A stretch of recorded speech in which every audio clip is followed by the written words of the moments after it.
कि मैं भारतीय जनता पार्टी में मुझे लगता है कि मैं अपने परिवार में ही आया हूँ। एक ऐसा परिवार जिसके मुखिया नरेंद्र मोदी जी हैं, जिनकी नीतियों से मैं तो क्या पूरा देश प्रभावित है और आज देश उसी दिशा में बढ़ रहा है जिसमें मोदी जी बढ़ रहे हैं। नमस्कार, स्वागत है आप सभी का इनसाइडर लाइव में। मैं आपके साथ कोमल।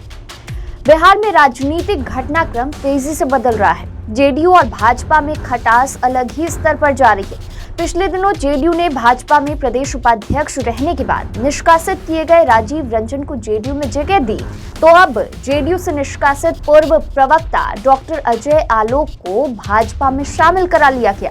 अजय आलोक को केंद्रीय मंत्री अश्विनी वैष्णव ने भाजपा में शामिल कराया। दिल्ली में हुई इस घटना से पटना की राजनीति में अचानक सरगर्मी बढ़ गई है। अजय आलोक की एंट्री से जेडीयू तो परेशान होगी ही, भाजपा में भी उथल पुथल तय है। अजय आलोक के भाजपा में आने से बिहार की राजधानी पटना की लोकसभा सीट सुर्खियों में आ गई है।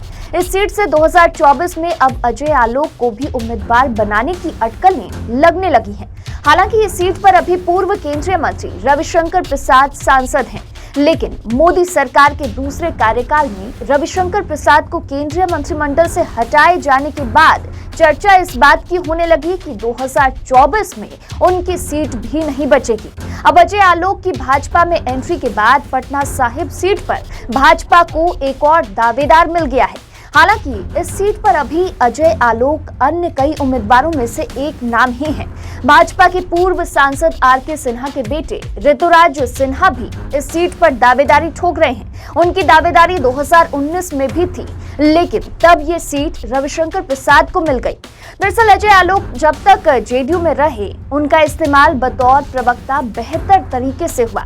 नेशनल चैनलों पर जेडीयू के सबसे अधिक दिखने वाले प्रवक्ता अजय आलोक ही थे, लेकिन नीतीश कुमार से नहीं बनने के बाद उन्होंने रास्ता अलग कर लिया।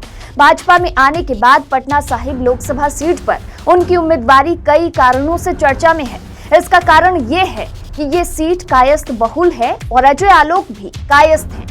इसके अलावा अजय आलोक शुरू से ही बिहार की नहीं, दिल्ली की राजनीति करना चाहते हैं। अजय आलोक की ज्वाइनिंग भी पटना नहीं, दिल्ली में हुई है।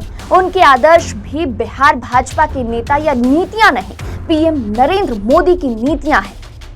फिलहाल के लिए वीडियो में इतना ही। और भी खबरों के लिए देखते रहिए इनसाइडर लाइव।